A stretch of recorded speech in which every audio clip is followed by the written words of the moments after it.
ভক্তবিন্দু চরণে প্রণাম, গুরুদেব এবং সর্বোপরি ছিল ভগবতের চরণে প্রণাম নিবেদন করে আজকের আমাদের ভাগবতম পড়ো। ভাগবতম আমরা প্রথম স্কন্ধে দ্বিতীয় অধ্যায় মাঝ পর্যায়ে চলে এসেছি।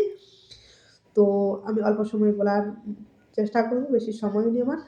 তো আমরা আগেরটার লিঙ্ক করছি না, আমরা আগেরটার রিপিট করছি না। তো আমরা আজ শ্লোক থেকে পড়বো। তো আমরা সেই জানলাম যে সেই পরম ধর্ম কি না, অজস্র যে ভগবানের সেবা করা এবং তার সেবা করছি, তার কথার প্রতি আমাদের রুচি আসবে, আসক্তি আসবে, তাহলে কিনা আমরা ভগবানের প্রেম সেবায় যুক্ত হতে পারবো। যখনই আমরা যুক্ত হবো তখনই আমাদের যে আমাদের তমগুণ থেকে রজগুণ থেকে সত্যগুণ, তারপর শুদ্ধ সত্যগুণে আমরা অধিষ্ঠিত হবো। তো আজের শ্লোকে আসি আমরা। শ্লোক নাম্বার হচ্ছে 20।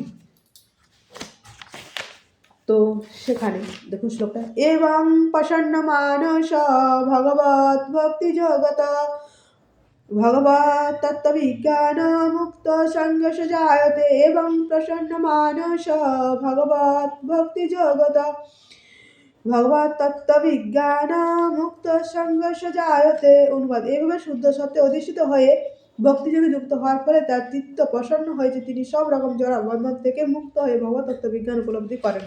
তো জীব যতক্ষণ না পর্যন্ত তিনি সত্যগুণে অধিষ্ঠিত হচ্ছেন ততক্ষণ না তিনি প্রসন্ন হন না।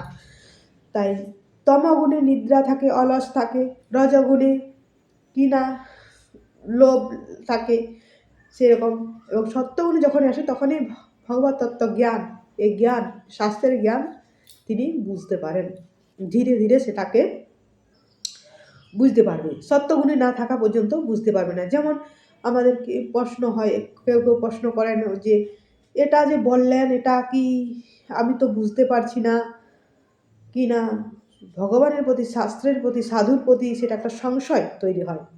যেমন লেখা আছে যে বাড়িতে যদি ভাগবতম থাকে, ভাগবতম থাকলে সমস্ত দেবদেবীরা আপনার বাড়িতে থাকবে। যখনই থাকবেন তখন আবার এটা নিয়ে যে দেবদেবীরা আছে কিভাবে বুঝবো, এরকম প্রশ্ন হয়ে যায়, তাই না? তো সেই সংশয়টা আসবে না।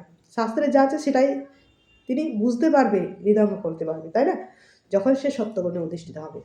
আর যখন না হবে তখন কিন্তু সেগুলো বুঝতে পারবে না। তো আজ এই পর্যন্ত, পরবর্তী আলোচনা সেটাই ভগবান বলছেন যে যখনই সত্যগুণে উঠবে তখনই সেই শাস্ত্রকে বুঝতে পারবে, শাস্ত্রকে হৃদয়ঙ্গ করতে পারবে। তো আজ এই পর্যন্ত, পরবর্তী আলোচনা পরের শ্লোকে। হরে কৃষ্ণ।